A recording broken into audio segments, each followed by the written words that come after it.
T-minus 30 seconds.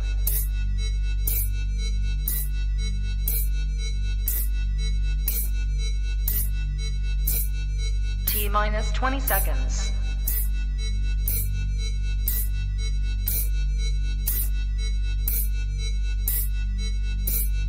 Ten, 9, 8, 7, 6, 5, 4, 3, 2, 1, 0.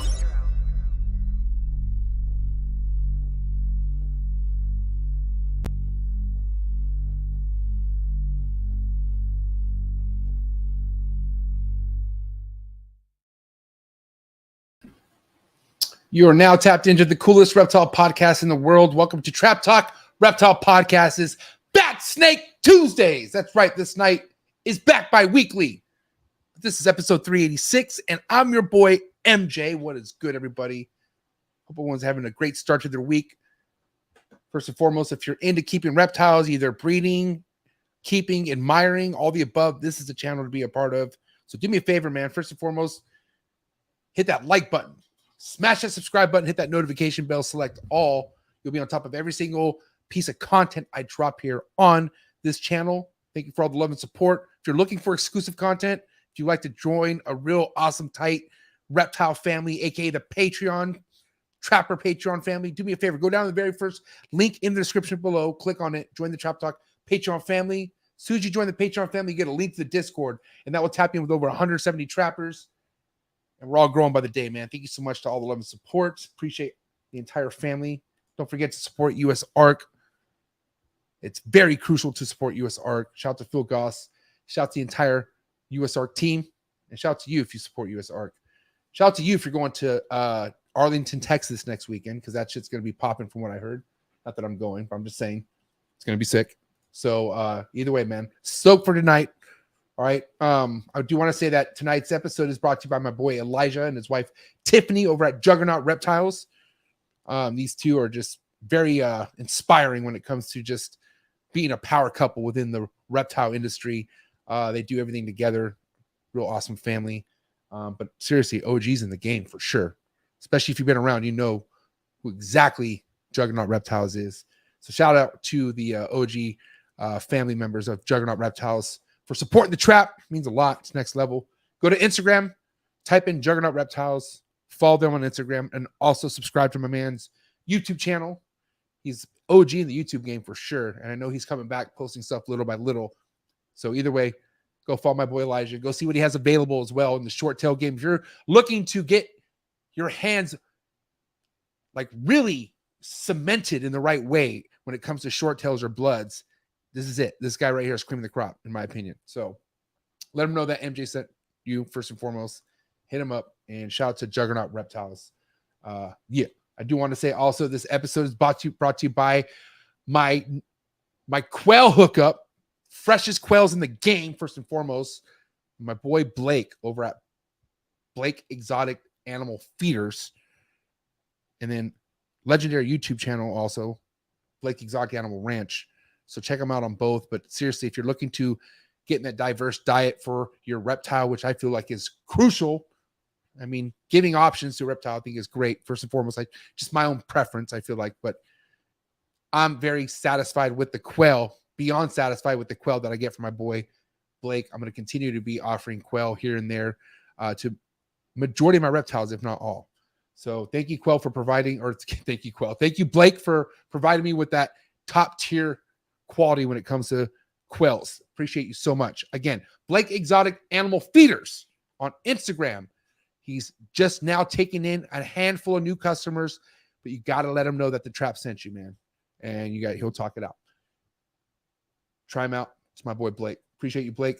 Also, I do want to say I'm a little bummed out. It's hard for me to talk about because this was hard for me to not go to. But I do need to talk about it. I do need to shout it out because it's my boy Brian Barczyk's event, and that's Animal Con. So if you're going to Animal Con this weekend, drop a comment. Let me know. If you don't know what Animal Con is, please do me a favor. Go to animalconusa.com, and it's literally an awesome event for all animal content creators, okay? There's that. And seriously, man, it's just, if you want to talk about becoming face to face with some of the real deal animal creators, content creators in the game, it doesn't get better than the Animal Con. And I'm really bummed I'm not going to be there. You can catch my little niece, Snake Master Exotics, on the main stage. That's going to be epic. So if you run into her, tell her I love her and I miss her. But go check her out. Check out my boy Socrates, who's also going to be there as well. And then, yeah, have fun, man. Have a good time this weekend. I will talk about it again Thursday night. But shout out to Brian Barczyk. Shout out to anyone involved with Animal Con, Jay Tingle. Yeah, man. I hope you guys have a great year this year at Animal Con.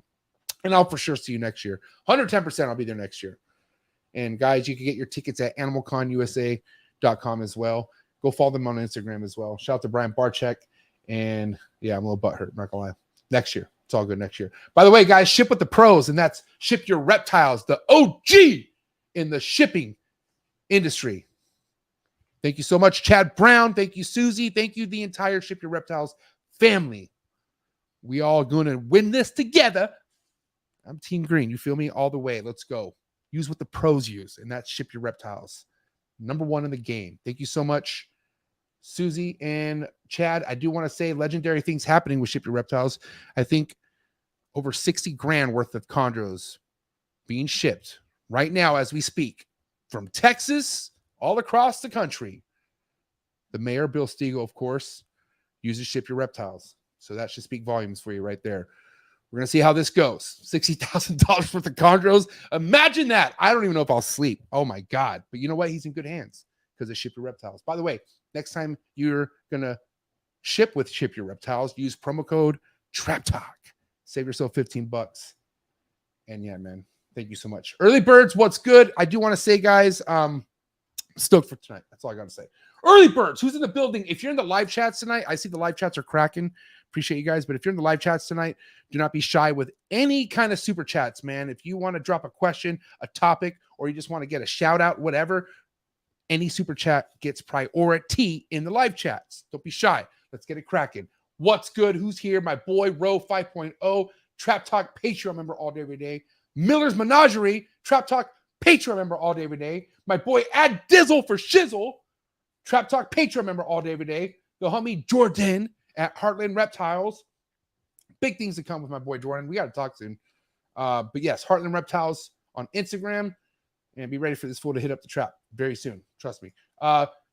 Heath and Hatchery, my boy, Brian. Hashed out some amazing Hypo Cypress stuff in the ball python game. Don't sleep on my dog, Brian, please. All right. First and foremost, his last name is McGrath. Last time I checked, that last name is super legendary. So Heath and Hatchery, check him out on Instagram. That's my dog. Don't sleep on him. Trap Talk Patreon member all day, every day. Deviant Glass in the building. Trap Talk Patreon member all day, every day. Dr. Thick One. Pause. Thank you for being here. Ricky Bobby SRT, my boy above all scales. Definitely big things coming from my boy Shane, aka Trap Talk Patreon member. My dog right here, first and foremost, has sick ass apparel as well. I need more of those shorts, bro. Seriously, and also drop me the website to your merch because this guy has awesome merch. I'm not just saying that because he's my homie, but I love wearing his merch. His shorts are super comfy. But anyways, my boy, Ricky Bobby, SRT. Look him up on Instagram, above all scales. Go follow his work. Not to be slept on. Look who's here. Susie of Ship Your Reptiles, my girl. Also, Trap Talk Patreon member all day, every day. That's what's up. That's heavy. Big Keys Constrictors in the building. It's my dog right here. Go check him out on Instagram and check him out on YouTube. Appreciate that. And appreciate any Keys Constrictor family in the building. Lord Bear Exotics, what is good? One of my new YouTube members. Appreciate you. By the way, any YouTube members gets exclusive content. Whenever exclusive content goes to certain tiers in the Patreon family, YouTube members, same thing. All right. So shout out to any YouTube members in the building. Appreciate you guys so much. Big Mike, 1776 Exotics, my OG Patreon member in the building. What is up, Mike? Thank you for being here. Julio Fulio in the building. Trap Talk Patreon member all day, every day. Emilio, my dog. All right. We got to give everyone a huge let's get better Emilio chant right now because my boy Emilio went to Repticon and got COVID. Can you believe that? Out of all the shows, the Repticon gave Emilio COVID. Jesus Christ. Bob Vu was right. What has Repticon done for us? You know what I mean? Look what he did in Emilio. Anyways, Big E. I got to end it with Big E because he's Big E Top G, my homie, Emilio Villarino. Villarino Reptiles on Instagram. Do not sleep. You can't sleep on my boy Emilio. He's unslept. You can't sleep on the guy. Go check him out. He's so relevant. It's ridiculous. It's my dog. But guys, it's back. Fat Snake Tuesdays. I'm ready to rock and roll. I got my boy Lucas waiting on the other line, and we're ready to talk about these locality-specific pythons. We're also ready to get caught up in the retic world. What's happened lately in the retic world? Lots to talk about. But guys, do me a favor. Get the likes up if you haven't. But more importantly, do what you got to do to get your mind right. Do what you got to do to stay hydrated. Episode 386 coming at you right now. Super fast. Let's go. Good. You ready for do more in the future? Trap Talk podcasts? Yes. Man. Only Trap Talk. Exclusive. Yes. Exclusive. Oh. So stop calling us. Rub the spot, get the club to pop. When I come up with the crop, gotta love it or not. I'm hot from the hop to the rub the spot, get the club to pop. When I come up with the rub the spot, get the club to pop. When I come up with the rub the spot, get the club to pop. When I come up with the rub the spot, get the club to pop. When I come up with everybody, we do it. Everybody, we do it.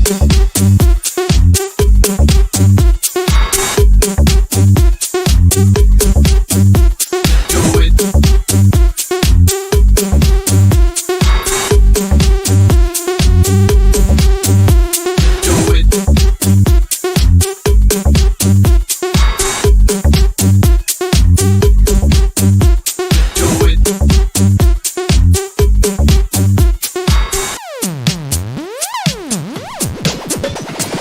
Rub the spot, get the club to pop. When I come up with the rub the spot, get the club to pop. When I come up with the rub the spot, get the club to pop. When I come up with the rub the spot, get the club to pop. When I come up. And we're live 386 with my boy Lucas. Welcome back to Fat Snake Tuesdays, Lucas. What's going on, man? How are you, my man? Doing good. Long evening. Got off of work, had the baby to myself, feed, bath, bed. Hats to you, man. This is, I'm seeing what I need to do to, stay in the game. Right. You don't let anything stop you, and I respect that.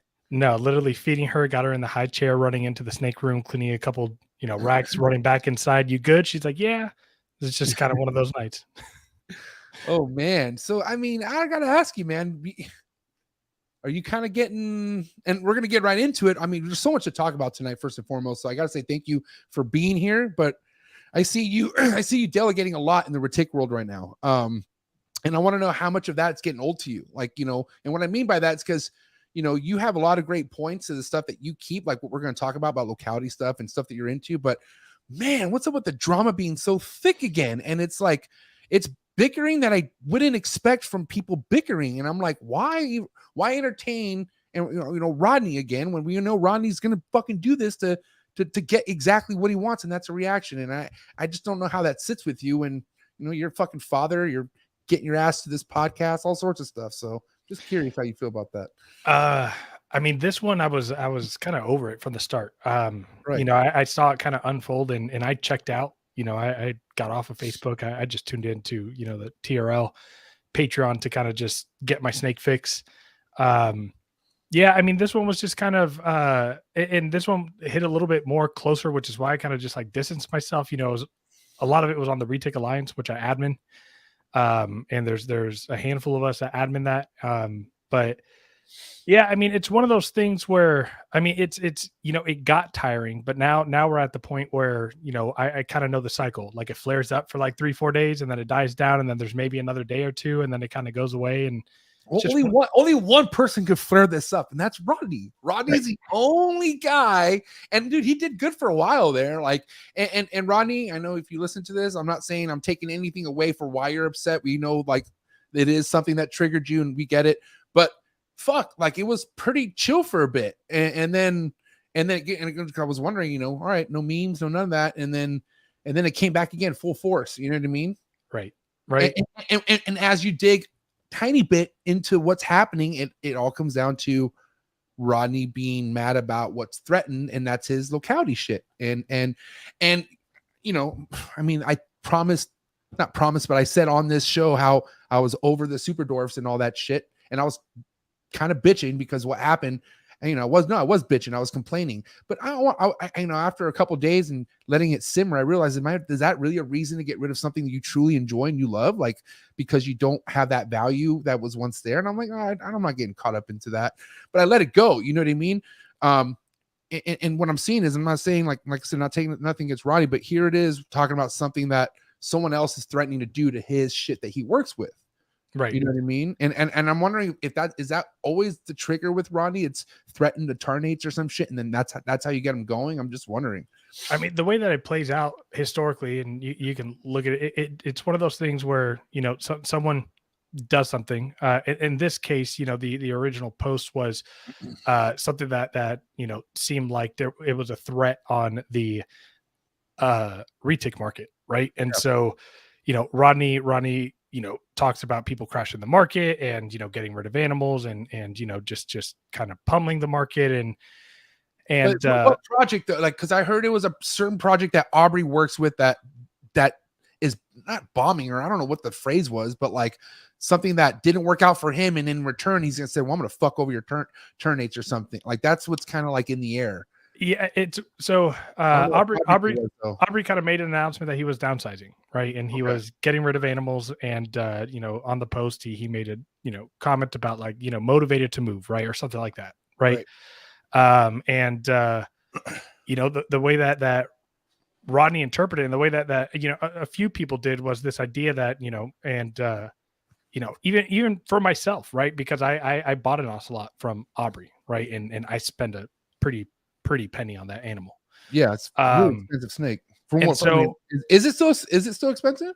I mean, they're not cheap, but I mean, I will say this, quite disappointingly, there's a lot of people being reckless with the project, and I think that a lot of people see that, and I think that's kind of what also triggered, you know, Rodney. Which, by the way, I'm not speaking in regards to what Rodney has told me or what. No, right. This is kind of what's the definition of reckless though when we're talking to something like this? Like, what do you mean as far as, for example, you know, 18 months ago, an ocelot visual could cost anywhere between $12,000 and $15,000. Okay, I remember that. I just had someone who produced a clutch of ocelots. I have these super dwarf granite backs available. I'm doing, you know, deals for you know, $2,500 a pair. If you get a pair, I had someone just offer me a female visual for a pair, $2,500. And did you kind of figure out that's what he's pricing his ocelots at?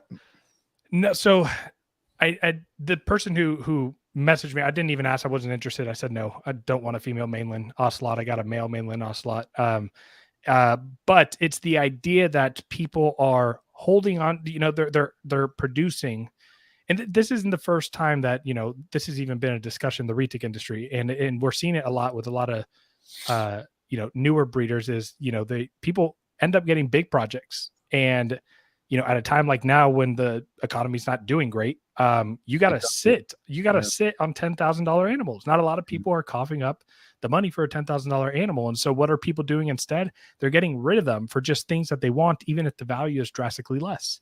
Will Morris just called it recently a bloodbath, and that's what's happening. It's like we're kind of witnessing a bloodbath within projects of people just like slicing everything, saying fuck this shit, and they're panicking. You know what I mean? Yeah. But it's happening even crazier in the retic world, bro. Right. Like when I heard what my own productions were going, mine and Eric Lee's productions were going for at a table, it just really hurt. That right there was like, right, you know, and I get it. I already talked about this, but still, like, it just made me feel some type of way. And I was like, okay, I got to make sure I never feel this type of way ever again. And that's all how I have felt about it. But the thing with the retic market, even the super dwarf retic market, you know, the 50, the 62.5%, the, you know, you can go online and you can go on MORPH market. You could see a 62.5% wild type Calatoa. That's, you know, $400 or $500. And the thing about the retic market is when you go on, you can look at a market and you can literally blink and look the next week and the numbers have changed. And that's there's a lot of unpredictability. Retics produce a lot of eggs. I mean, this is, it's this has happened before with the Malins. We're kind of seeing it happen with the super dwarfs. And Right. I mean, it's one of those things that definitely like kind of weeds out like the people who stay and the people who decide to go. And but yeah, I mean, at the end of the day, it's just the lack of planning that bothers me about it, right? And I'm not even speaking about, you know, Aubrey plans. Aubrey has what he's got, and you know, I don't got to tell Aubrey how to do this. He knows what he's doing. But it's the people who don't plan to have to, you know, hold an animal back for a year because they don't think they're going to have to hold on to babies, and so they panic and they're like, well, hey, I'm running a Labor Day weekend sale, 50% off. It's like, wait, what? Well, I mean, okay, like no matter what you keep, if you got in this during pandemic and that pandemic energy and money and shit, dude, you're no, I was right. Yeah, no, I mean that was like when I started, you know, getting in, and I was like, okay, like I had my first clutch in you know 2021, and then I started, you know, but yeah, I mean back then I bought a 50% Calto, a 12.5% Jampea Motley Anery for $2,250, and that same animal today is probably not even $1,000. Yeah. One of those things that's frustrating, but you know, we talked about on our podcast, like, you know, is the market in trouble? Is the market crashing? And it's one of those things where I think that we're in a period right now of, you know, we're going down, but we're going to go back up a little, and it's going to stabilize. Like we're trying to find this balance of stabilization because you had COVID, people were getting free money, everything was bumping up. You had the super dwarf wave of just like popularity and huge high demand. A lot of people jumped in. Now a lot of people are breeding. And a lot of people are trying to cash in on, you know, the COVID money and, you know, those animals. And now we have a lot of animals with not a lot of people to spend money. So now I think we're seeing it lower than it really, the market actually is. Yeah. I do think the market's going to kind of go back up and then stabilize. Yeah. I just, you know, and it sucks, but I think the retic industry is going to be the one that's not going to recover the best out of anything else, unfortunately. Yeah, I mean it's recovered every time. But I mean, but it's always going to be it's never going to be what it was. I could tell you that. No, I don't know. I mean, again, but this is where we're going to talk about things a little bit. There is one market in retics that I think has been stable, more stable than a lot. I mean, as far as like more stuff goes, there's a few things that have really stood the chance of time. You know, snows. Now people now are starting to sell them a little less, but snows have been, you know, they maintain their market, but then localities.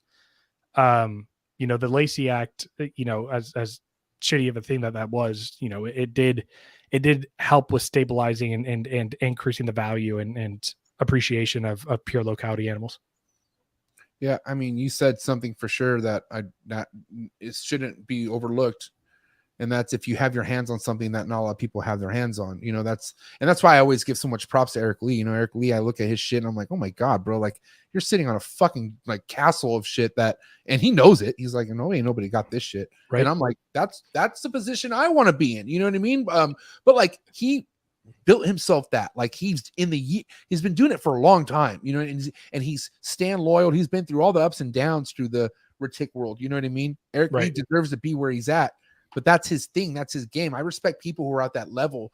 I don't see myself doing what Eric Lee has done because you need to really dedicate, like, you know, like that was his sole dedication. I have a lot going on. Yeah, and not only, but look behind you. Like that's what you're working at, right?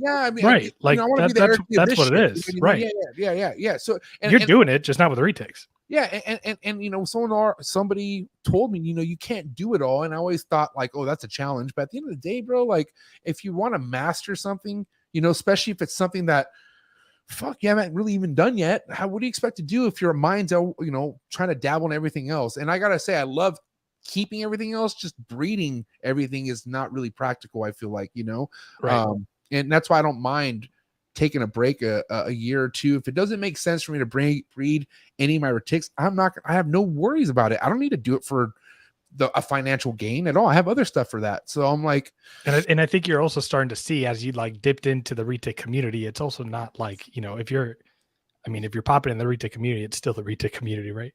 I don't want we're trying to pop in. I do not want to be popping in the retic community at all. That's what I'm saying. It's a tough community that we're trying we're trying to get it better. I mean, you know, I don't know. If I was popping, I would just be cool with Rodney the whole time.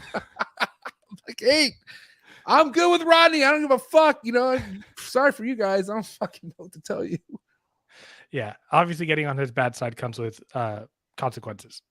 Yeah, but and I'm not defending him at all, but I've talked about this. We all, this is who he is. Right. He won't give a fuck because none of us pays art. Like, he doesn't have viewership. He doesn't have subscribers that pay his shit. None of that. So he doesn't have anything to lose. So, I also heard you actually delegated them, not that, well, Rodney and Aubrey having a conversation to try to work shit out. And that didn't just go anywhere, unfortunately, but I heard you almost got that to go and that didn't work or something. No, so actually Rodney took that upon himself. Rodney tried reaching out to him, and whatever happened between that, it doesn't, obviously. Rodney said you talked some sense into him or something. That's what he said. I talked, so I guess what he's talking, so the Retake Alliance, again, he was an admin of that group, and when we started that group, it was me, Eric Lee, Travis Warren, Rick O'Neill, Nathan Katz. It was like 6 or 7 of us. It was, we, like, Rodney came to us with this idea. Hey, I want to start a group that allows us to call out the things that are not okay, like in the Retake community.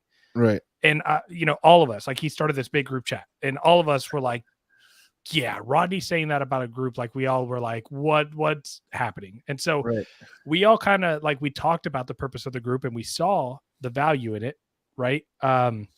To kind of have a group that, you can go and show off the animals, but it was meant for deep discussions, right? For things about, like, the market, for things about how many clutches are you going to produce? Do you think you're over, like, the tough questions that no one really likes to talk about? Progressive stuff to, like, kind of like we get the ball moving on where we got to head.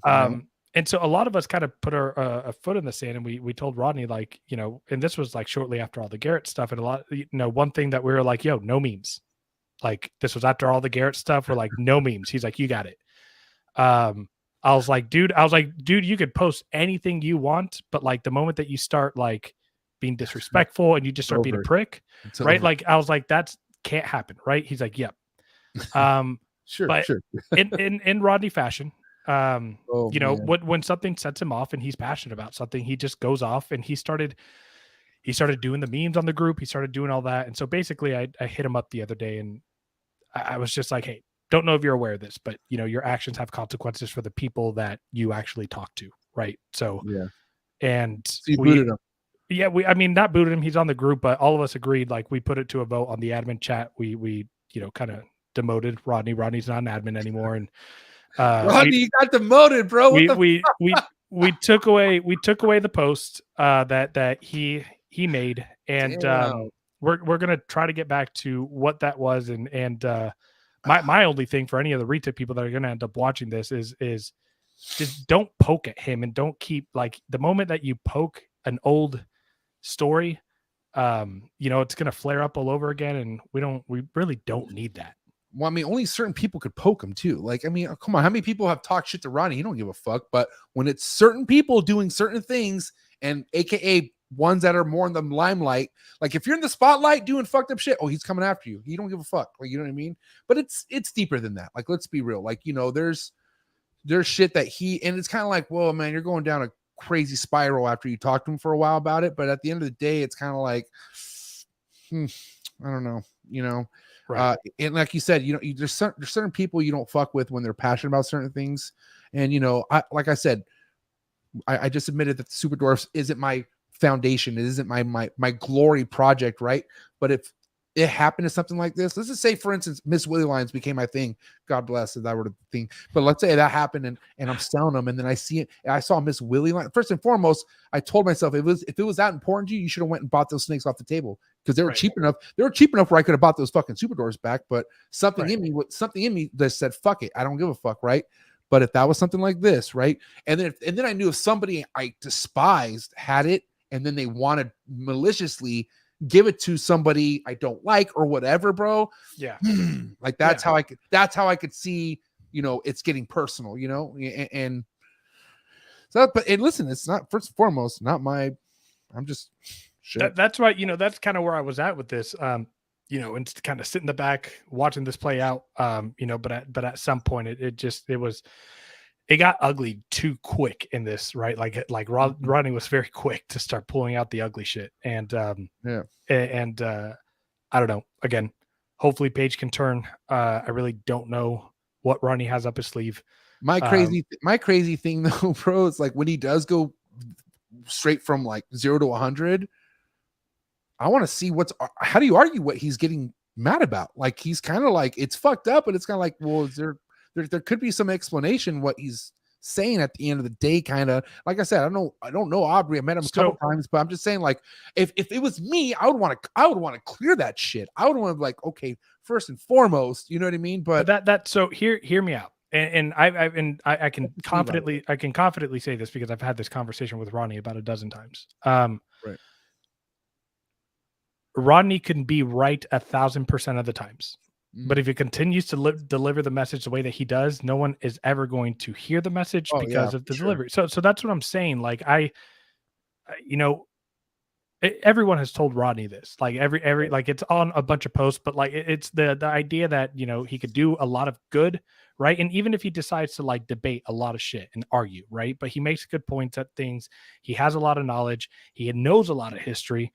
But the delivery of what he does is discrediting him, even though the information isn't, it's right a lot of the times, but it discredits him.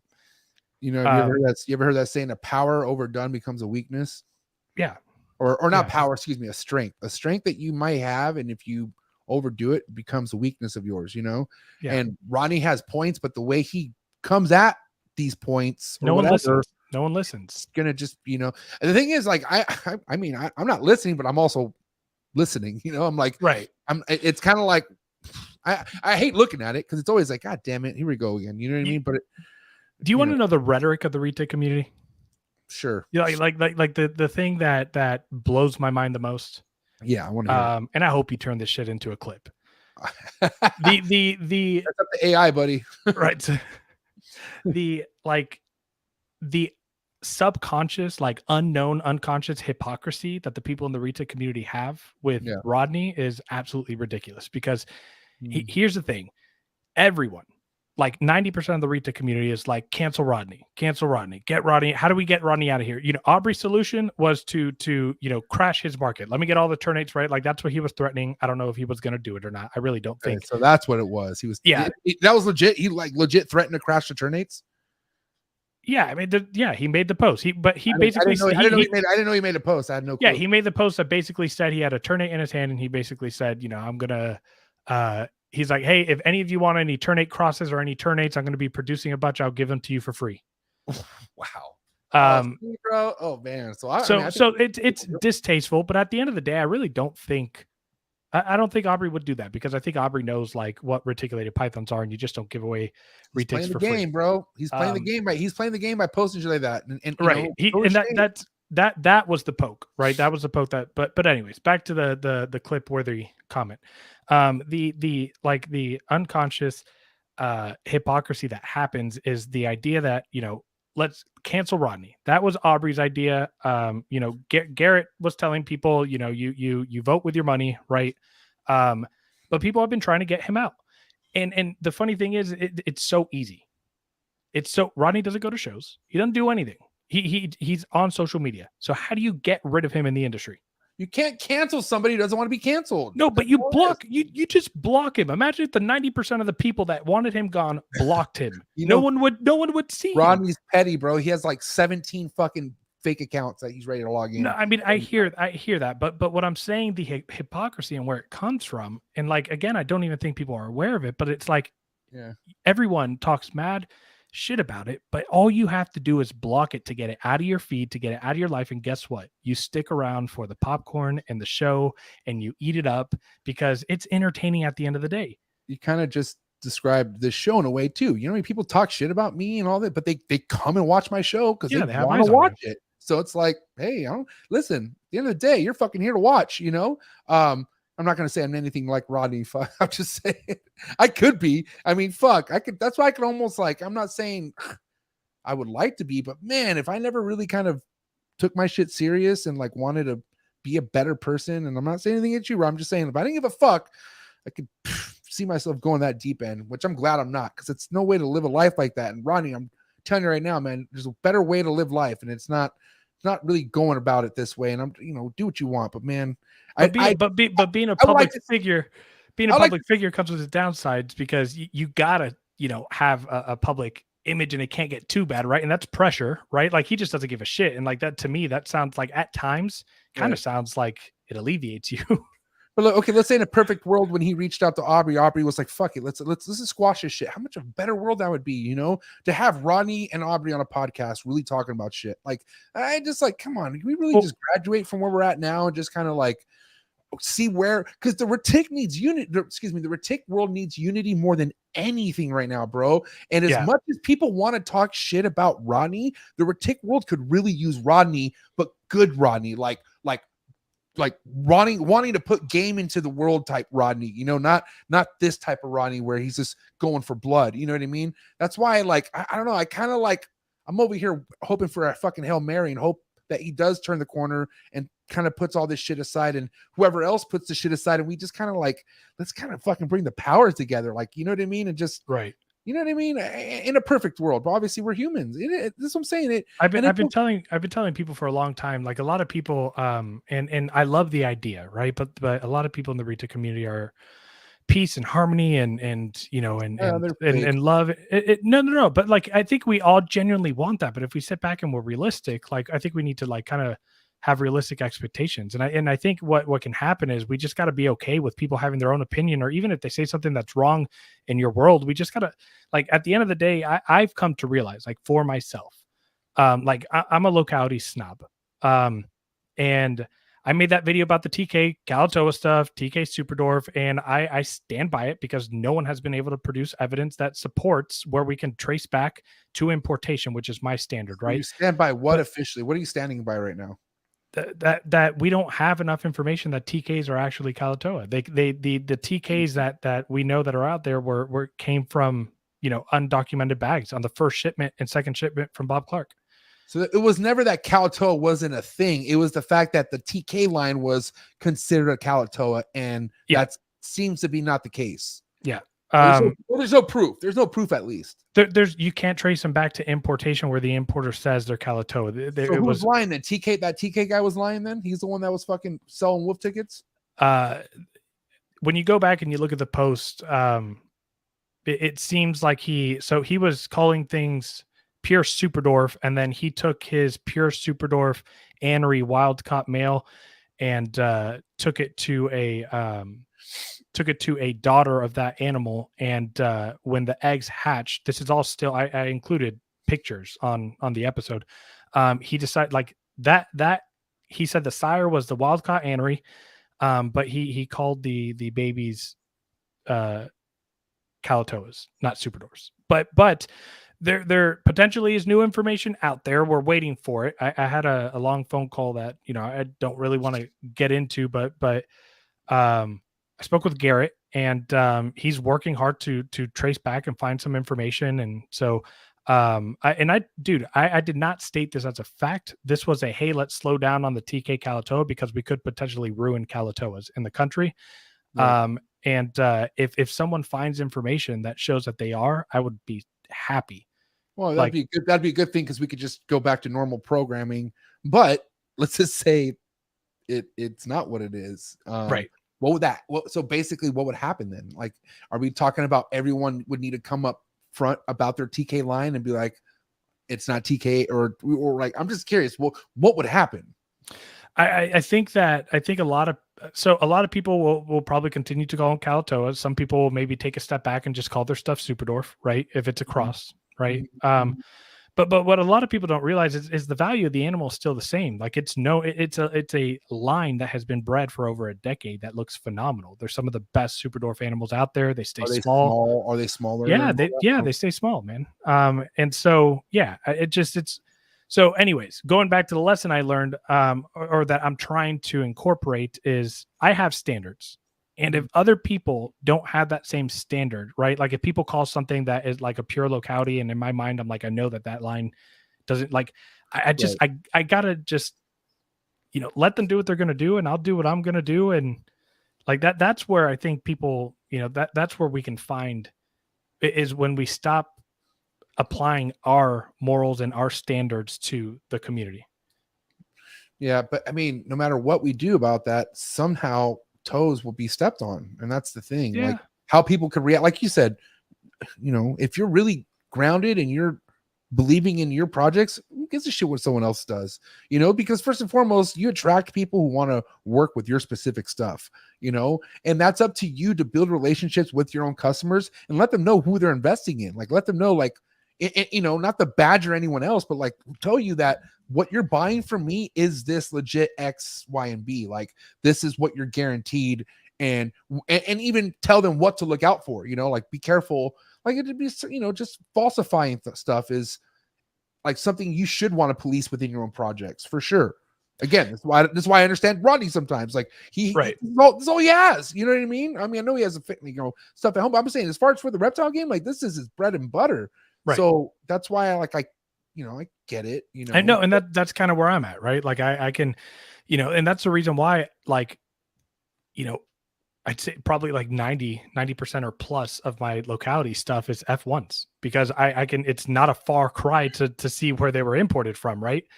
I don't have to trace back a decade to try to find, a lineage. And I did that intentionally. I wanted to get as close to the wild as I could so that I had the availability and the information at hand. But again, that was kind of my standard, right? Some people don't have that standard. Josh's comment. You're pretty enough, Josh. Hey, remind me real quick. Just, I know before we get off the TK subject, was TK the reason why Ronnie was going the domestic violence meme? Like, he was like, so that guy, he was a guy that did some domestic violence on some chick or something. Like, was it like his wife in the news or something? His wife, he beat his wife or what? Yeah, I mean, if you look up Travis Cubis and that's it, and you look it up on Google, the article will come up. Travis Cubison, huh? Cubis. Oh. Yeah, I mean, he went through a really dark patch. I mean, he was struggling with addiction and who knows what else was going on. But yeah, he, domestic violence involved and the article says attempted murder.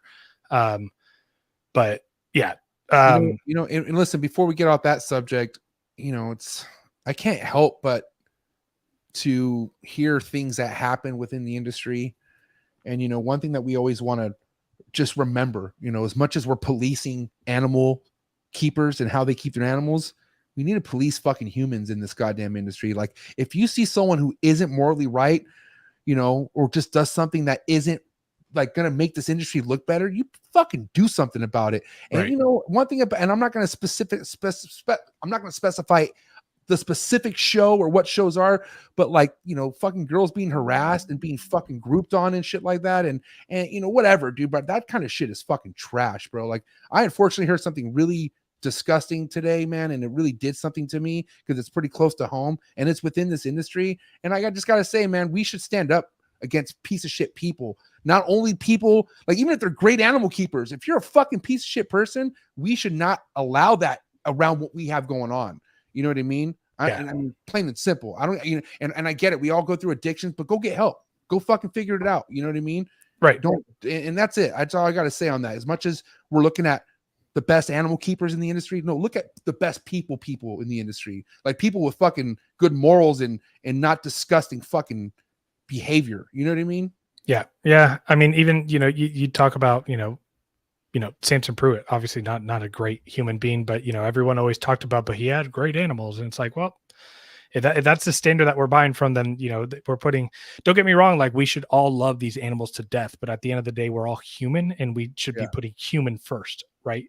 No, well, Samson Pruitt's he's the overall like piece of shit animal keeper human. Like, there's a lot of disgusting things about that guy. Like, he's the whole package. Like, he's a total, like the whole what package we don't need in this fucking, it's gross. Yeah, because obviously with stories of hearing what he's done, his personal life starts coming up, and then you start hearing about, like, you heard the way he lives, bro. Like, that's fucking just disgusting. Like no wonder you keep your animals the way you do. Look how you keep yourself, Right. And so that's the kind of shit, like, and it's also stuff too, man. Like, I don't know, like people who have addictions that they're fighting, eventually the animals are going to suffer from that, bro. And that's why sometimes it's smart to come in and interfere in a situation before it gets too bad. You know how many stories I've heard of past people, legendary people having addictions and just abandoning their collection and just letting it die? You know what I mean? Yeah. It's fucking terrible. Yeah. That's just the reality of things. People go through shit, really dark things in life. Yeah, I forgot what it happened in the retake industry like 2 years ago. I forgot, or even one more recently, like a year ago. But Happened a couple times, bro. More than a couple times. I've heard a lot, you know. And you know what's crazy is like before the whole social media thing or whatever, like especially where it was at now, when things like that would happen and someone would catch wind of it, they would just gather the closest people around and just save the animals and just secretly take care of things. Like a lot of this stuff that I've heard was shit from the past that obviously never reached social media because it happened well before social media. Right. And now you just can't, you know, if you do some Samson Pruitt activity, it's over, you know, and someone catches wind, you ain't recovering from that shit. And that's how it should be. But yeah, it's one of those things, and you know, unfortunately, different stages and different, you know, progressions of addiction. But you got individuals that you know, unfortunately, a big part of addiction is it tends to isolate you from what was your support because of your behaviors and because of the things that you do and lying. And so, you know, sometimes the people that, you know, the people who are or have an addiction to something and they still have the people around to help them with getting their animals, you know, some people kind of, you know, they blow through those ties and unfortunately they're left with no one and then the animals suffer. And that's the thing too, because these animals keep you just kind of a hermit in your own world. Like, right. And you have people support you, but if you're somebody who's battling demons and all this stuff, it's easy just to be on your own. Like meaning like, bro, all you got is your animals. And then your animals, what can they can't take care of you. You got to take care of them. And right. So it's like, yeah, man, like I get it, especially because, man, like I'm lucky to be from where I'm not in the sticks. I'm in San Diego. You know, I have a lot of friends, a lot of family, a lot of people. I got my wife, I got my wife's family. It's so easy for me to like just talk to somebody. And I just know a lot of people don't have that. A lot of people don't have people to just fucking talk to whatever they want, you know. And support is huge, man. That's what I'm saying, you know. And you should, and I said this a few not fake social media support, but like support. No, like pick up the fucking, if you really love somebody, man, pick up the phone, you know, and check in on them, you know. And I also want people to take that serious too, because if there is somebody that you care about and you don't know what's happening with them, it's been a while, it doesn't take much to call the fucking person and just see what's up with them, you know what I mean? Because you just never, things change in a course of a month or 2 weeks or whatever. Like mental state, bro, could crash at any minute because there's people who put up with as much as they could put up for so long and then they break. Like, and you know, I feel like I've had a lot of mental breaks, which I'm thankful for, but also like I'm very like make sure I never get to that point. But like I think everyone has to have that mental breakdown because, bro, life is not easy, bro, and especially when you're working. Okay, you work with people, don't you, Lucas? Yeah. Like, isn't your job helping people? Yeah, I'm a therapist. How fucking tiring could that get? It's exhausting. Draining. I'm talking like exhausting. Like I'm talking like you could pay me millions of dollars and that job would still be fucking difficult. Yeah, no, it's exhausting. I mean, I work with veterans with PTSD and active duty military members with PTSD. It's intense, and yeah, my drive homes, if I'm not on the phone with someone, my drive homes are quiet. I appreciate what you do, man. That's appreciate it. Yeah, definitely man. What you know, but I just definitely I don't know how much you and Nate talk about mental health on podcasts and as much as I love talking about the animals, man, the animals aren't going to be what they need to be without us keepers having our fucking heads right, you know. And that's the fact. We're talking about people crashing out and the animals suffering because they just can't fucking do it no more, you know. And these signs are almost not easy to see, but you could see them through people sometimes. And, you know, like, man, I'm just saying, I got enough people to keep me in check. Like, you know, I got my wife to keep me in check. If she sees me slip off, I got other people who watch me closely and they're able to fucking let me know when I'm slipping. And good, man. That's it's not easy to have, you know. Consider yourself blessed, man. I'm super blessed, but I also want to do my best to help others too, man. You know, like I just don't want people to feel like they're alone, you know, because sometimes as much as they feel like they're alone, there's people around them. They have to make the effort to reach out too. It's kind of without a doubt. It's a give and take, you know. It is, but I mean, going back into just like taking care of ourselves, like you can be a giver, right? Like that's kind of the profession that I'm in, right? But if I don't have my mind right, I can't give.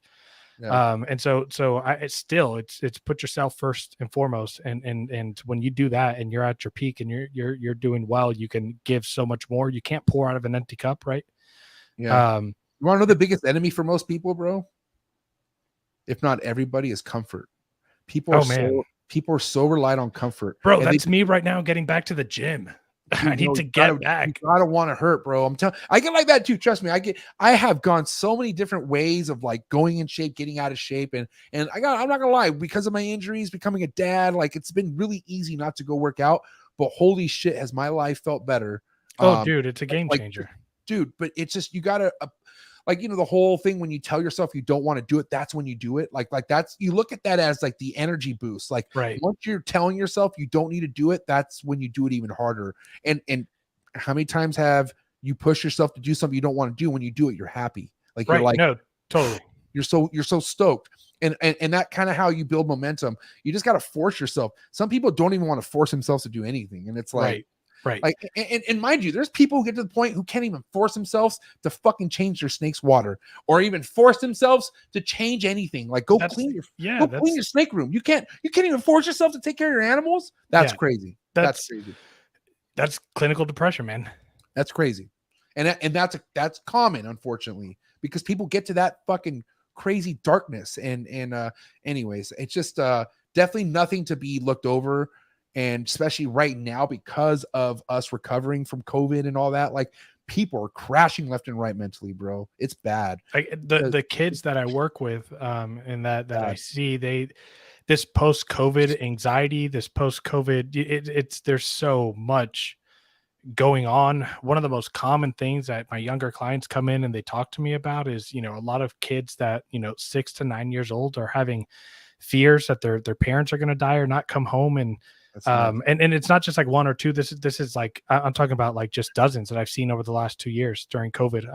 I don't think, a lot of people kind of play a joke on COVID and about the severity of it. And don't get me wrong. Like, you can have your own political beliefs about like whether COVID was man created, whatever the case may be. But at the end of the day, we were told to stay home.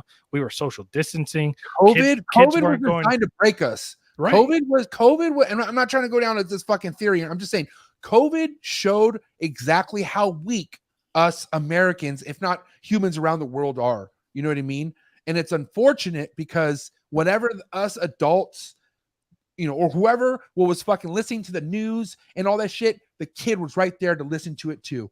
And whatever the parents were soaking in, the kids were right there to soak it up too.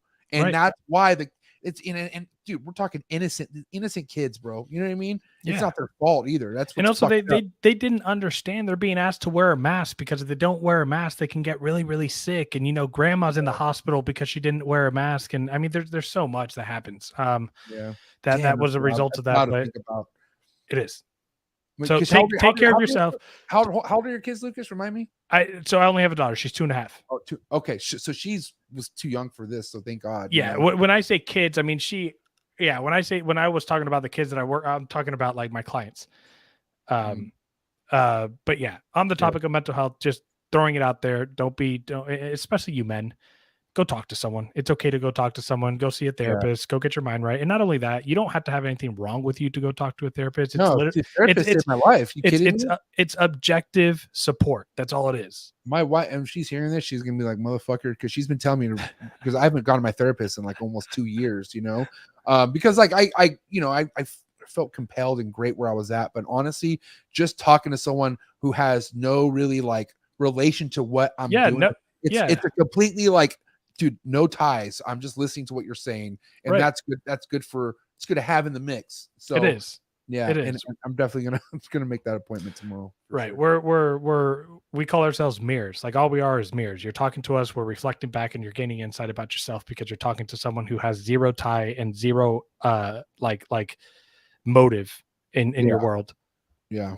But some people don't even want to know the truth, bro. That's the thing. I'm so accepted to the truth. I'm like, even if it's a weakness, like I'm all about finding the most weakest things about me.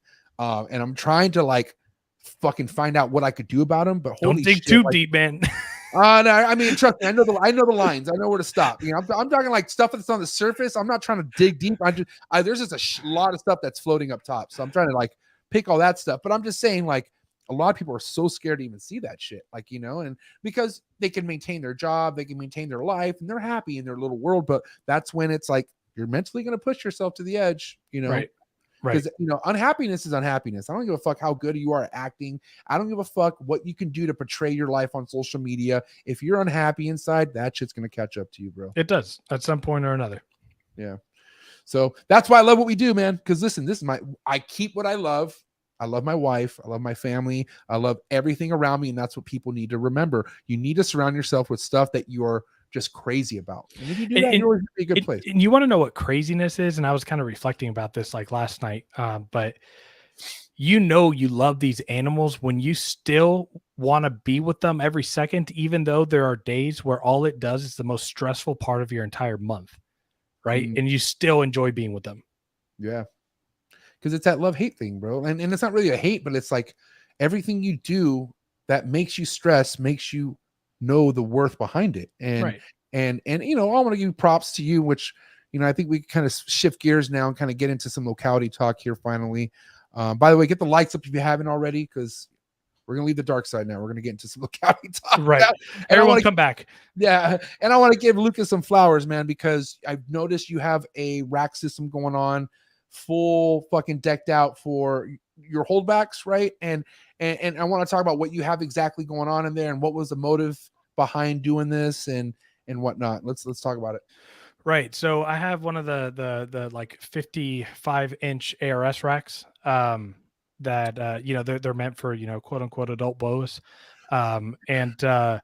Originally I had bought one because at the time it was kind of best bang for your buck and it was almost 5 feet and I could put, 1-2-year-old males, or if I'm talking super dwarf, I could put 3-year-old super dwarf males in there. And so, but it just, the height like really bothered me.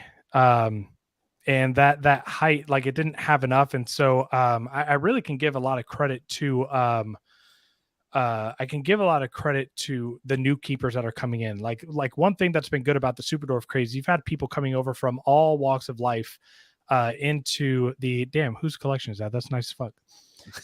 This is Lucas's room. You can't put the two and two together. So you have this. So the new keepers are coming in from different species. And they're like, let me keep retics, and then they're doing all these bioactives and naturalistic setups and all of these different things, and it's inspired me. A lot of my Patreons on TRL with that I'm doing with Nathan have inspired me, and a big kind of motivation, someone who kind of like really woke me up, was I talked to that's the bioactive rack right there.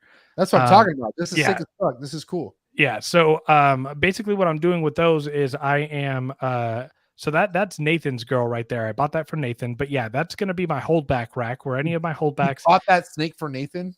Yeah. You're a nice friend. Yeah. Not a breeder. That's a pet. My wife thought it was pretty. I got it. So that's my daughter and my wife's snake.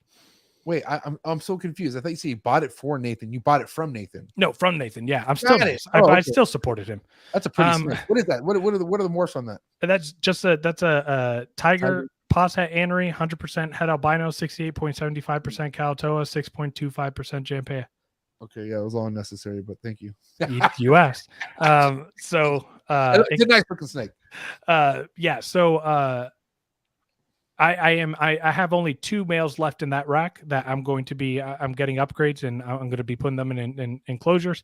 And that entire rack, there's 6 of them. I'm going to be making every single one of them bioactive. I want to give a shout out to Christina Hill at Genetics Nerd. She helped me every step of the way. She threw me the little bugs, the little isopods for free to kind of get me in it and got me excited about it. And it is something that I've just become super passionate about. Like, number one, like I never thought that people,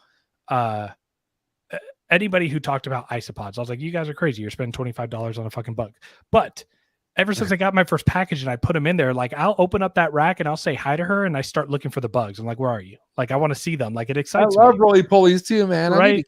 I need to get on that, bro. It's really cool and it's fascinating. I mean, you're creating an ecosystem that's surviving on its own in there. And that's what's kind of cool. But Ryan McVeigh and Erica McVeigh over at VivTech, I met them at Arlington about 1.5 years ago, and they kind of like reshaped a lot of the things that I was thinking. And I had this idea. They became a sponsorship of the podcast, and I'm doing this experiment with the Halmahera where I built my first bioactive to see behavioral differences and food response differences, defensiveness, inquisitiveness. And it started I just put her in a much larger enclosure. She was in a rack. She was a baby.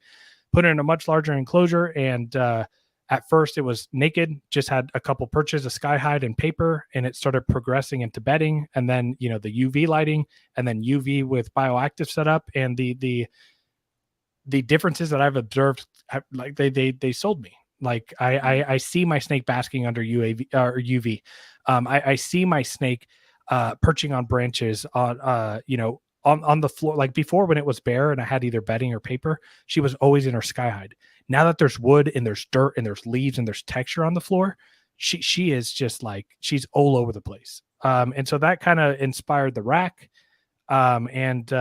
You know, it's a long ways away. I'm doing it slowly, but eventually when we get our own property and I build a larger, and by larger I mean like probably only 2,000 square foot metal building insulated, I would love to have all of my animals in large naturalistic or bioactive enclosures. And my like end goal is if every one of my pure localities could be maternally incubated in an ecosystem like that's the peak. I'm not gonna lie, that'd be sick. That's what I'm going for. And I mean, it's going to take a long time to get there, but you got to have something that you're looking at and to keep improving. Think about it. If you think about it, that's what your game plan is. More likely, if for sure you're going to give those girls the year off or not 2 years off.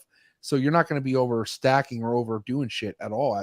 You'll always have like a good cycle going. I feel like if you're maternal incubating, I feel like, and I just feel like not enough people do that because first and foremost, there are methods to be a lot more easier or less risky. But I always, whenever I see someone maternal incubating something, I'm like, someday I want to do that. The crazy thing is I've talked to oh man, what's his name?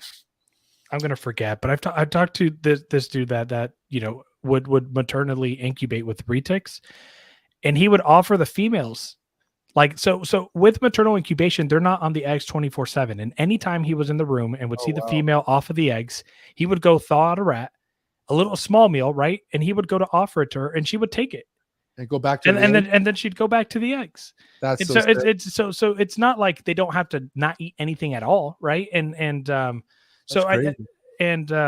You know, but yeah, I think me and Eric Lee have had like deep discussions about this, and he said something that stuck with me, and I've been repeating it over and over. So I do have to give him credit for this. But successful, like the breeders that people are going to look to in retics to buy snakes from are those that keep them in naturalistic, larger enclosures, and that don't have they're not producing a lot of stuff. They have specific stuff, and they're doing it the right way.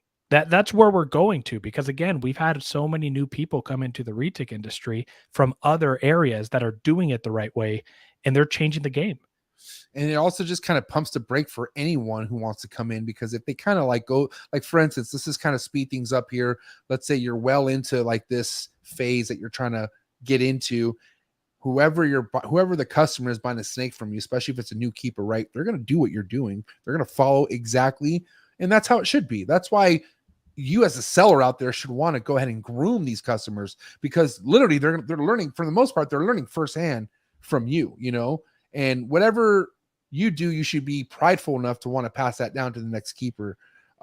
But that's, you know, and that's why, man, I fuck with Eric Lee so much, man. By the way, I hope we go paddleboarding Friday. We're supposed to go paddleboarding practically Friday, but either way. I mean, I've even had people ask me like, hey, how do you do the bioactive setup? And I'm like, dude, you're asking the wrong person. Like, this is brand new for me. And I'm giving them the names to go and talk to. But yeah, when people see a breeder that are starting to change and do the things, like another shout out, Chris McVicker.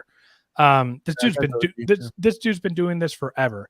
He just spent so much money renovating his garage. He's downsizing his collection, and he's buying a bunch of massive enclosures to put his animals in. And again, it's even the people who've been doing this for a while can still make improvements. And I think that I don't know. I think we all just need to stay humble when it comes to like, don't ever think you figured it out, right? Yeah, I mean, just don't think like, oh, I'm the best, or not the best, but don't think that you're doing the best by the animal, because we could always figure something else, you know, what to do better. I feel like I already know what I can do to improve the room, but I'm doing things little by, because I don't want to get ahead of myself either. Like I could just flip and put misters and do everything I want, but what if things don't work out? That's why you always want to kind of go at your own pace. Like the fact that you're starting one rack at a time, that's great. Like it's expensive, dude. I can only imagine. But then again, dude, it should be expensive. Like, It should. It should, because you give the best you can give. Right. If you can do it. Like the whole like less key. Like, this is why I understand kind of the argument with ball pythons in Iraq. But like I said, they do so well in there. So shut up. But I'm just saying, like, you are giving it as less as possible to be happy and be alive. But they are happy in their lives. So I don't care. And they're not pushing their faces off. You know what I mean? So right. I don't want to argue that. And I want to say shout out to Ricky Bobby for the super chat, my boy right there above all scales. But yeah, it's just everyone go at their own pace, and you really can't, I'm sure people look at other people and go, wow, like, how am I ever going to get to that point? Well, day by day, dude. And it's all you got to tell yourself. As long as you want to get better, things will get better. But right. you got to make the move to want to be better. You can't just talk about it, without a doubt. And, you look at, I will say, like, Eric, man, his room's coming together finally again. Like, he's finally getting back into after like 70K and poor guy, bro. Oh my God. I'm just happy for he's not him. in prison. I'm glad he's not in prison for not murdering anyone or anything like that. Bro, that's what's strange. Ready. Yeah. So, but anyways, he's, he has so many plans and you see like the lighting upgrades that he's done for all his enclosures, like, and it's just like, good on him, because it just, he doesn't have to, but he's doing it because he knows his animals deserve it.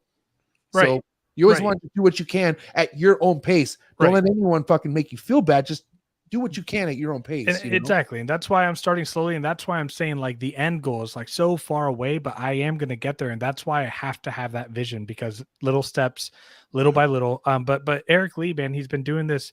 He was keeping wild caught retics in the 90s. Yeah. I mean, he's gone. He has seen every phase of retic keeping, and he's still motivated to do that. So those are the people that I hope a lot of us as breeders kind of look at, and we're like, okay, well, they're doing it. Maybe we can do it and step up. So I thought the good intro to the locality talk here, Luke, is to basically break down what's happening for you right now, because my biggest thing with the localities, especially if it's a specific locality that you're really geeked out over, you never know what it could do for you when it comes to you putting it into like a recessive or just a single morph, right? And you have these things that hatched out that look like marbles, but they're not, right? Or what's going on with this specific granite, I believe it's called. So granite backs are basically it's a visual it's a visual het for anthrax. So it's an anthrax that is, it's a het anthrax. And so back in the day, even with mainlands, you used to be able to very clearly distinguish and be able to tell, what a granite back was, because it would have this, like, a little bit of a broken up pattern. But when it comes to now taking it into superdwarfs, superdwarfs already have a broken up pattern, and it kind of revived granite backs. Like, granite backs disappeared. Like, people are still making anthrax and het anthrax, but that granite back look kind of faded and went away because of all the outcrossing and stacking with morphs and genes and all these different things that it's really hard to isolate a granite back now in mainlands. But anthrax is now, I only know of one, and there's still some questionable information on it, but like we finally, Sean McMillan last year produced granite backs that I have a Superdorf granite back that het anthrax. I have a female from him in the garage, and she looks insane. And then there's this clutch that still looks insane. So now we're 2 clutches in 2 years of het anthrax with 50% Superdorf blood, which again, it's a recessive. So you got to start somewhere, right? Right. And so, they look, they look better than a lot of marbles out there. Damn. And that's my, was your bread and butter? I don't know if it was anthrax. What gene was I think it was anthrax. When I was right before I set sail with the mainlands, my biggest push on why I wanted to breed mainlands was that the anthrax. That fucking gene was just something that, I like the dark shit. That's my thing. You know what I mean? Yep. So that's the game plan right now with this. We're trying to put visuals at the end of the day with these, right? So you're gonna visual. So I mean, I got a few ideas and projects. And taking it into Superdorfs and other localities, but anthrax ghosts in Superdorf, anthrax ocelots in Superdorf. anthrax aneries in superdwarfs. An anthrax anery and removing whatever that red and orange, you end up with a silver and black snake. That's going to be pretty dope. Anthrax anery. So that's you're saying that's a Double recessive. Okay. Damn. Yep. And so theoretically, how far are you away from possibly getting something like that? Once I make the first visual, so the first visuals would be 3.5, 4 years from now. No, probably like 3 years at the most, because my female that I have is she's like almost 1.5 years. Right. Then we'll make that'll be like, so let's say, I don't know, let's play it safe and say 3 years to make visuals. And then I take a 50% Calatoa, 50% Jampea anery that is insanely silver to that visual, right? So that would be another, so she could do that next. So ideally probably 8 years. Damn. 9 years. And then let's just say, in a sense, if we get to that point, are you gonna kind of be like in an Eric Lee situation with the snows with that project, or are there other people kind of ahead of the curve right now with that as well, the anthrax and the super dwarfs? No. So, I mean, if I'm being honest with you, man, I've done a lot of reevaluating, and there's a few MORPH projects that I'm, excited about, but locality is kind of what drives me, and breeding localities. So I definitely don't think I'm going to push the anthrax. Like, that's kind of a thing that I'm going to see and like sit back and I'm going to do as it comes. And I'm not going to, I got an ocelot and a ghost, and there's no ocelot or there's no head ocelot or het ghost in super dwarfs right now. So those are the two that I have more passion for the anthrax. But I mean, I think that to get to where Eric Lee has been, to get to that status, I mean, that's, I'm not going to assume here, but he's probably got 15 years in these projects, 12, 15 years. Over 15 years, I would say. Right. So that's what it takes to get to that status. So if that happens, it's going to happen naturally. I'm not trying to do that with a specific, I want to in 15, 18 years, I want to be, I would prefer to be known as a person to just buy a pure locality retic from, like that. That's what I'm going for. The MORPH stuff is fun. And I like using, like, even the reason why it's fun for me is because I'm, my ocelot, I'm going to take my ocelot to Ternate, to Halmahera, to Solaire, to Jampea, to Calatoa, to Kayuwati.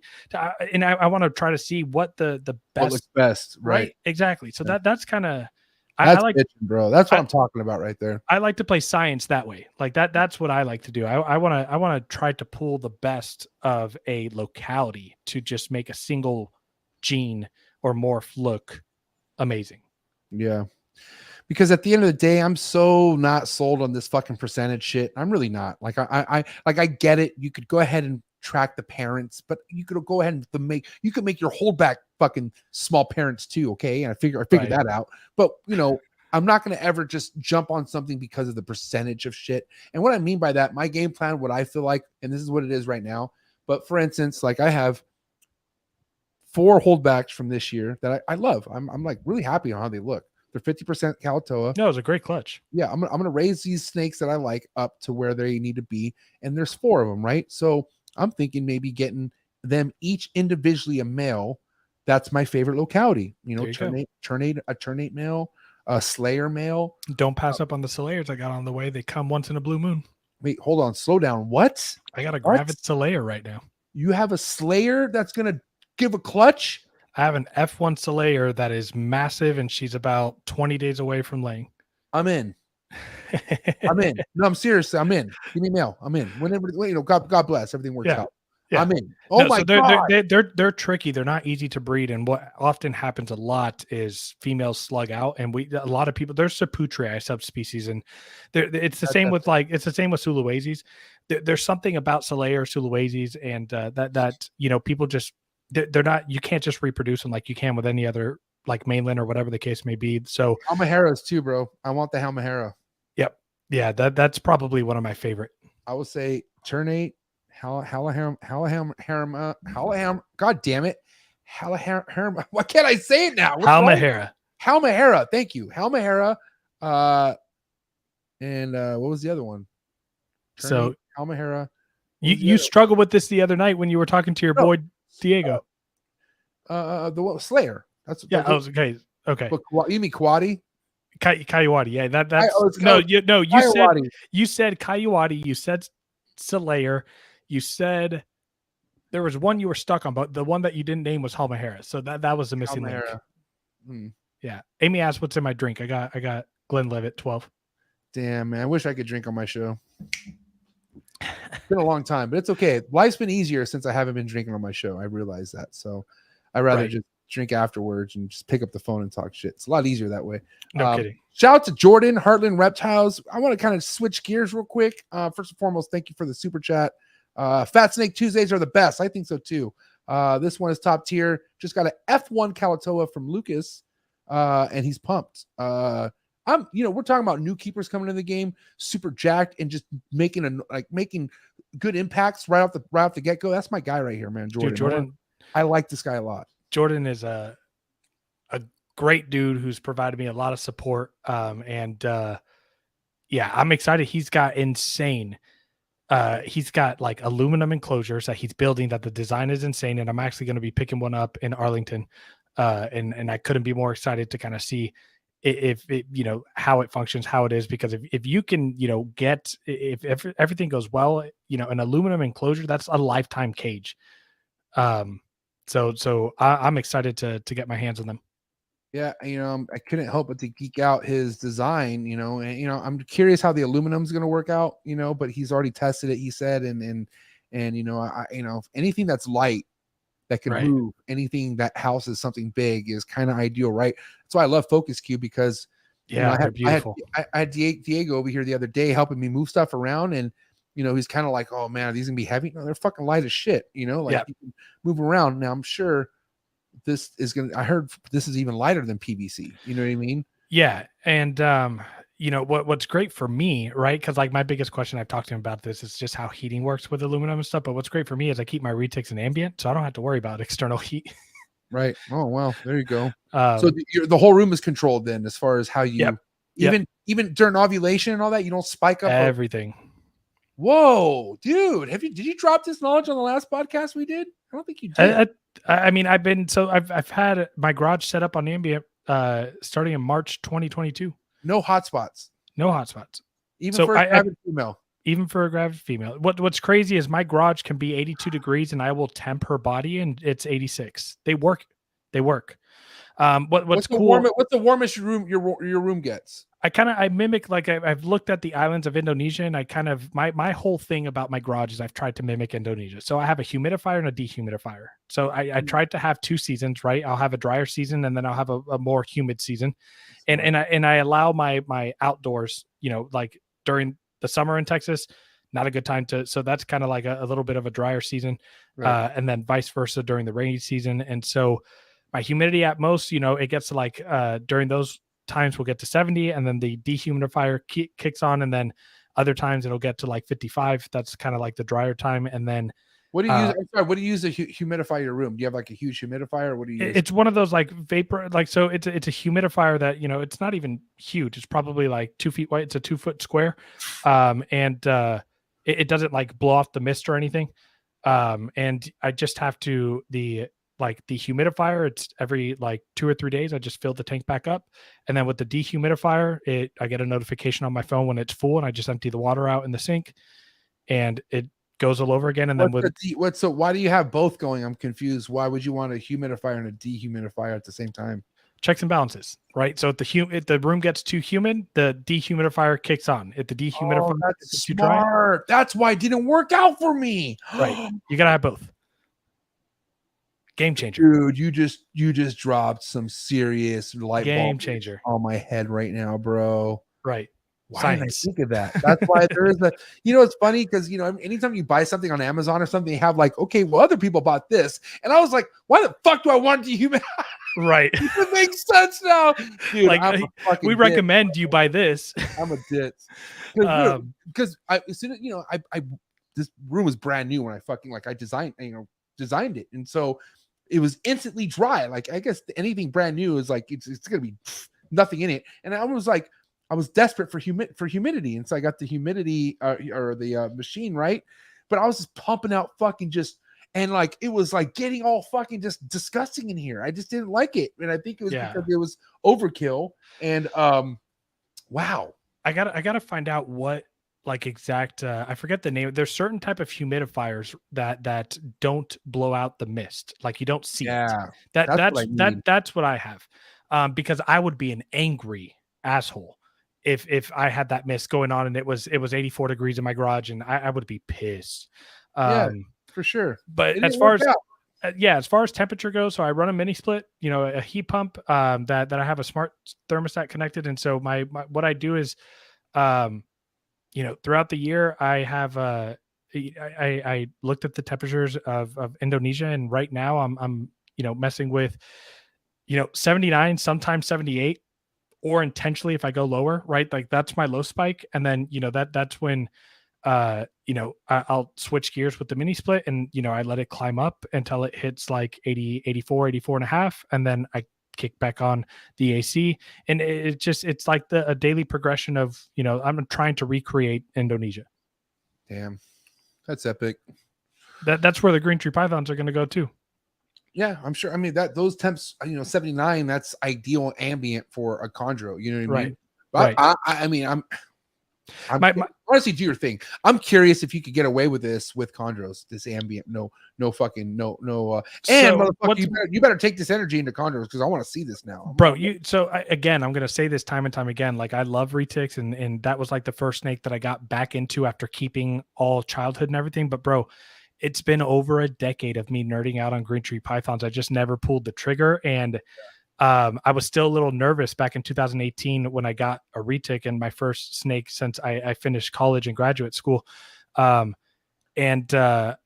finally just like pulled the trigger, but dude, I could not be more excited to get into, like I feel like a kid. I'm picking up my first. You want to spill the beans of what you're getting at some point here?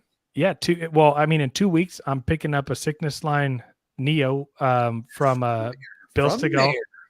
From the mayor. That's going to be at Arlington. I'm bringing that back home. And then probably about a month after that, I'm going to be picking up a pair of long-term captive Arus.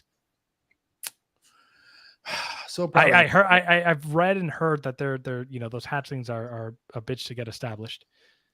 From the guests I've had on, I think Greg Maxwell said they're the toughest locality, but fuck it. I mean, obviously the challenges is what you're looking to embrace, so right. And it's a pure passion thing, right? Like if people, if I can get them to go, great. If I don't, I got beautiful snakes. And again, this is something that I've been wanting since I was young, man. I don't even want to say an age because I don't really know, but I started reading about retics well before or green tree pythons well before retics. And then I read about retics 5 years before I got a retic. And then now that I have retics, I still read about green tree pythons. Like I'm plugged into every green tree python group, and I don't post, obviously I don't have shit, but I see every post. I'm excited. You have a lot to be excited for, bro. Because you're in Texas, bro. You know what I mean? Fucking legit. Dude, too many. It's the Mecca. It's not fair. Yeah, it isn't fair. And I can't even spill the beans on who you guys just got, but Texas, a new keeper's moving. No, he's not really. You have a new resident Texas who's moving, and he's one of my favorite keepers in the game. So man, I'm jealous, man. Texas just got a roster that is it's like the Yankees in fucking the early 2000s. It's over. Still with a losing record though, but we're good. But you know what's funny? There's like a feud, man. It's like there's like a chondro breeder alliance versus like the there's like a chondro breeder alliance in Florida, and there's like an alliance in Texas. I gotta say that the numbers are too strong in Texas, but I would like to see the battle of who really has the more powerful designer shit in Florida, or dude, Sock's collection is I mean, yeah, Sock, bro. Sock's closest friends, man. There's people like Frank. I don't know if you know who Frank is. But there's people that are just super under radars, bro, that in Florida. Right. I would love to bring to the surface, and I will. I'm already working on it. But either way, it's a good place to be, man. The chondro world is right.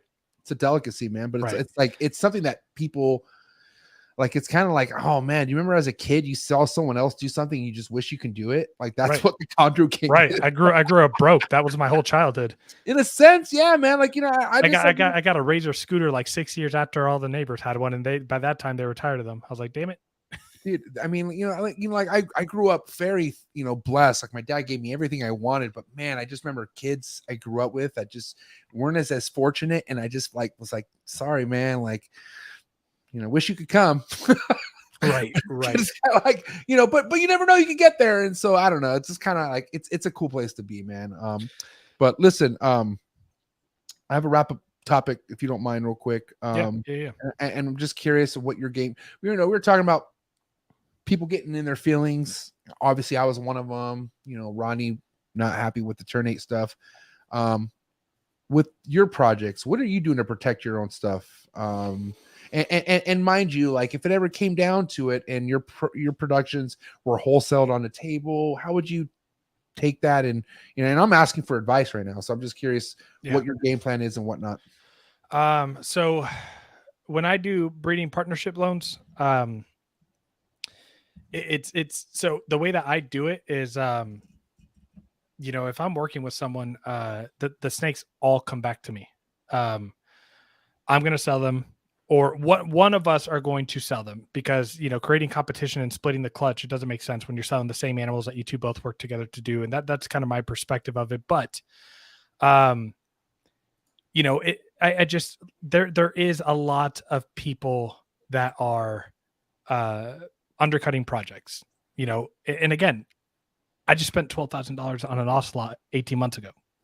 And I was just offered a female ocelot for the cost of $2,500 of reticks. If you don't think which is technically less for you because you produce the snakes. So that is the most free. that pisses, like, right. And I can't blame that person, but like, so oh man, as far as protecting my investment. So I have realized that what I'm going to try to really secure. Lucas, I got to pause this. Hold on. Pause.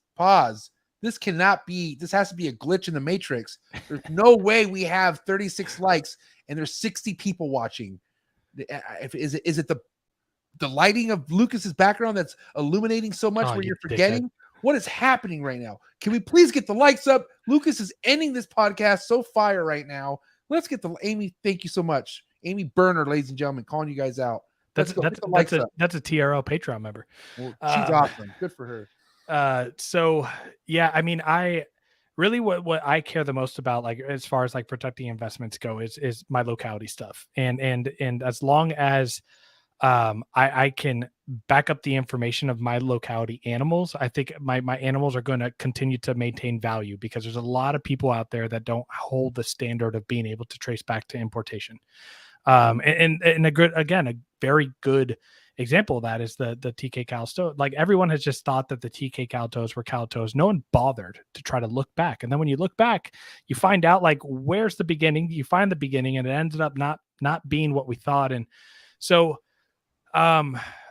again, for me, it's using, if we're going to, talk about localities and stuff, I'm protecting my investments by continuing to make better looking morphs with the morphs I'm looking at by using locality influence. And at the end of the day, I have a price that I'm going to set my animals at, and you can message me and we can go back and forth. But, that was like Batman, like right there, like everything just got really dark. I got a signal, buddy, so I got to close this up. I'm just kidding.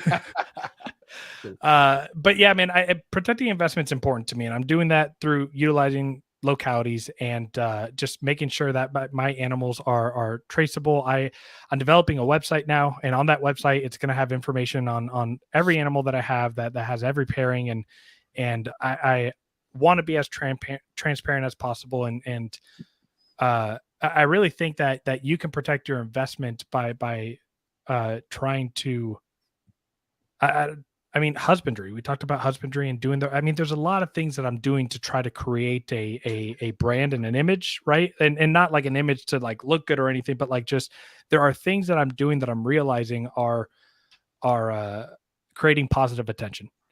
But at the end of the day, if people are going to try to screw over a project I'm working on by crashing it. The one thing that I have noticed is that those that stand the test of time and those that continue to do it because they love doing it, you could price your animal at what you're going to price it, and that's okay. Someone might come in one season and crash your market, but those type of people are not going to be able to make it. They're going to fade out, and your animals are going to be back at the market that you have them at, or that the market in general is. But I was talking to someone the other day about, or actually it was today. When I got an ocelot, my goal wasn't to produce super dwarf ocelots to try to sell a $40,000 snake. I wanted an ocelot because prior to Aztecs being brought in recently to the country, ocelots was the best looking retic out there. And the fact that they 3 years ago were $35,000, like my mindset was like, I want ocelots to be more affordable so that people can have an ocelot pet. Like a lot of people look at an ocelot and say, yep, that's a pipe dream. Right. I looked at an ocelot first time at Eric Lee's house, and I fucking goddamn near fell off my fucking my dude. Every time I was like, what is this? And it was so ridiculous. It was like, I was like, this is nuts, bro. Like it was the snake I wanted to hold for sure. Yeah, that crazy yellow head with the crazy black pattern. Yeah, dude, eyes are nuts, bro. Dude, I can go into my garage and that dude will be in deep shed or fire down, and he still looks. Yeah, that's a big snake, right? I would say that's probably cream of the crop, in my opinion. Me too. As far as more, I don't see anything out doing that right now. I've never spent that kind of money on a snake, and I probably won't. Well, actually, just kidding. I'm getting into green trees. That someday it'll happen. Yeah, but, well, now you're shifting gears. You're going to a different species, and, right. and it's unfortunate, but it's fortunate. Ain't nobody crashing the prices with chondros. No, and that's what I love about it. And yeah, you want to know the reason why is because they're impossible to freaking. I mean, like, you can never get them to that volume. Like it's not gonna ever happen. Like because it's just not too many people are good at it, and not a lot of people are willing to fucking stick through this shit. And it's, and I foresee the tears, the blood. Like I'm not dropping my price. When the animal I sold, it took me 1 million pinkies to get it to eat one. Yeah, I mean it's chondros will make you drop your pride, bro. They'll make you drop your pants. Right. I'm just saying, you'll just be like at mercy. You know what I mean?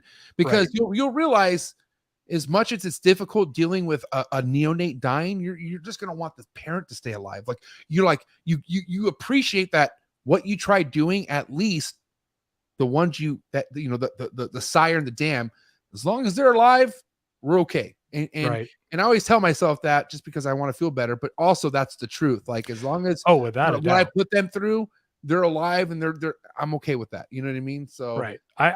You're gonna pull it off this year. Day by day, bro. You've had over a dozen people on this podcast in the last 6 months asking them, how do I breed green tree pie? You're gonna do it. It doesn't matter, bro. Like Greg Maxwell could be my fucking roommate. Like it doesn't matter. It happens when it happens, and it happens the way it should. It's kind of like I said this before, like fucking Dr. Phil could be your fucking advice coach, and not that he's a good advice coach, but whatever. Like nothing is going to make you do what you need to do in this world besides yourself. Like it's on you, dude. And and you're right. Like I've had plenty of top fucking the best of the best on this show. You know what I mean? And I know what needs to be done. It's just, it's all about reps. That's the thing, right? And anytime I've had a rep at a chondro clutch, it's only been that one chondro clutch. And and I know that right there is ticking, because now I have 6 females that are going right now. You know what I mean? Yep. So like the chances of you, like if you have one clutch a season, the chances that one clutch doesn't do well.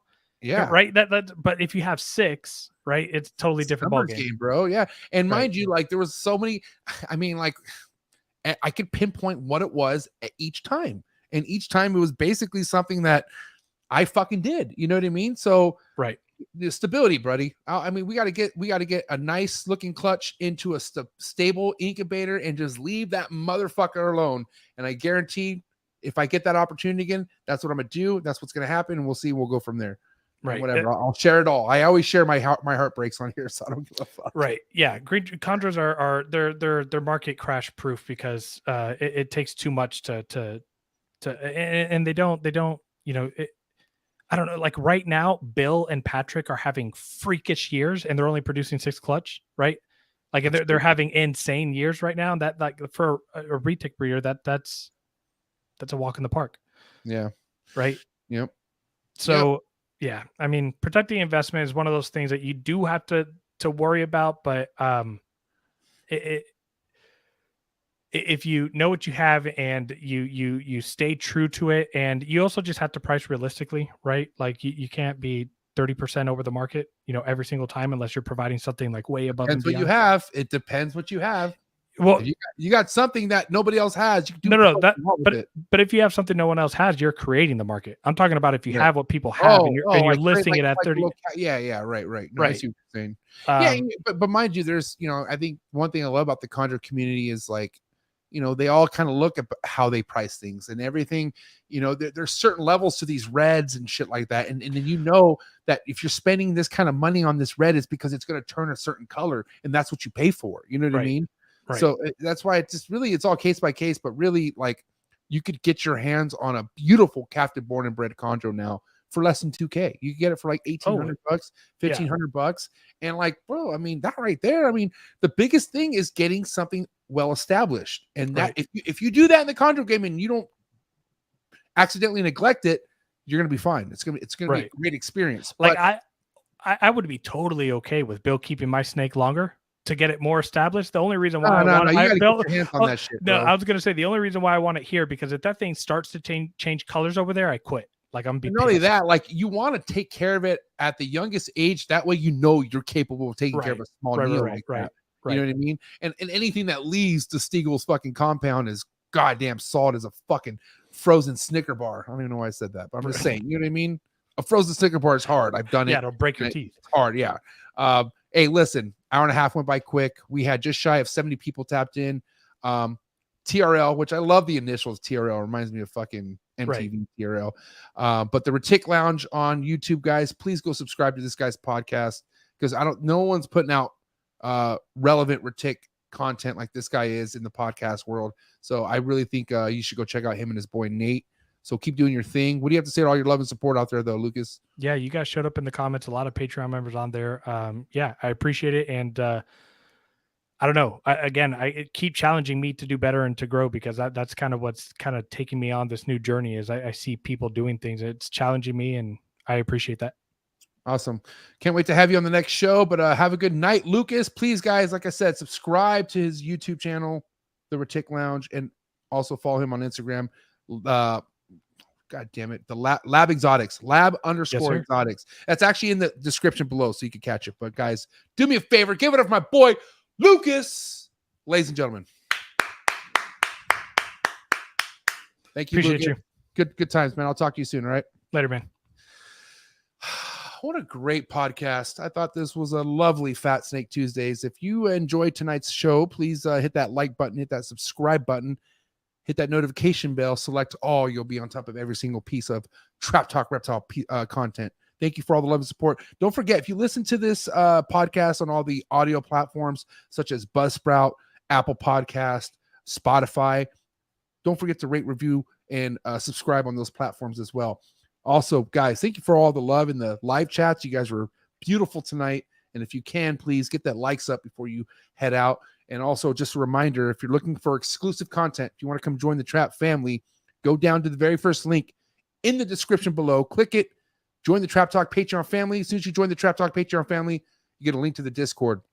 Taps you in with hitters like Lucas and many other relevant keepers in the reptile industry. And I, again, have to say thank you so much to all my Trap Talk Patreon members. You guys are my heart. I love you guys. And I cannot wait to catch you guys on the next episode, okay? And that's going to be Thursday night. Got tomorrow off. Thursday night, we pick things back up. What are we talking about Thursday night? The tribute to the Amazon tree boas continue. And I got to tell you, man, this guy right here, Dayton, I heard he's one of the best in the Amazon tree boa game. So come along this Amazon tree boa ride with me. My co-host, one and only Marshall Mendez, Red Mountain Herps. Cannot wait. Thank you again, guys. Lucas, thank you. Shout out to this Fat Snake Tuesdays, but it's a wrap. Episode 386. I'll catch you guys here Thursday, and I'm out.